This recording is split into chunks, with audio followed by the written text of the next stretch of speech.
শিখিয়েছে বাতিলের বিরুদ্ধে কথা বলতে হবে, বাতিলের সাথে কোনো নেগোসিয়েশন করার নয়। এই শিক্ষাটা মাদ্রাসায় আপনারা আমাকে দিয়েছেন, সেই শিক্ষা আমরা আপনাদের মধ্যে দেখতে পাচ্ছি না। ভবিষ্যৎ বাংলাদেশে আমাদের একটি শপথ নিতে হবে।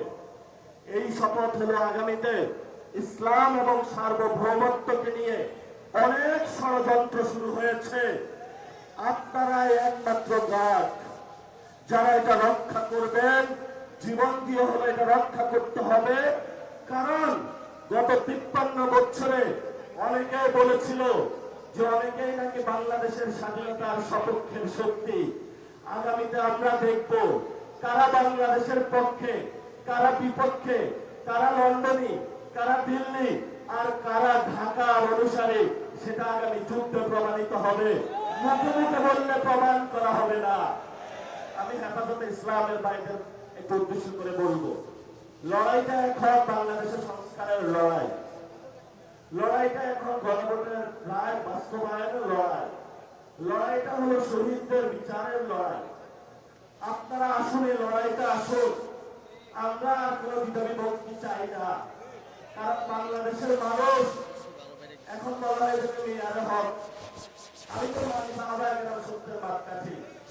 এই ছোটখাটো বিষয় নিয়ে আপনারা প্রত্যেকটা মসজিদে বক্তব্য দিচ্ছেন, মানুষের মধ্যে একটা ভুল ধারণা সৃষ্টি করছেন।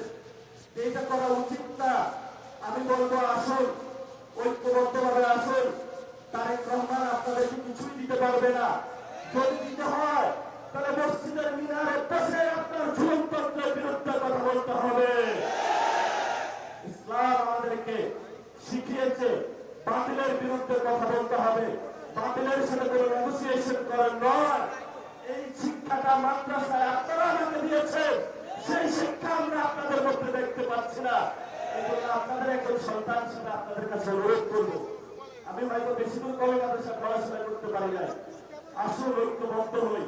5 তারিখে যেইভাবে সর্বনয় হুজুর থেকে শুরু করে 24-এ হেফাজতি বাইরে থেকে শুরু করে কোনো পরিচয় ছিল না, সবাই আমরা রাজপথে ঐক্যবদ্ধভাবে শহীদদের সাথে ছিলাম, আহতদের সাথে ছিলাম, বাংলাদেশের সংস্কারের জন্য ছিলাম। সেই জায়গাটা 2 বছরের পরে আজকে আপনাদের কাছে আহ্বান রাখলাম। আপনারা আশা করি আসবেন।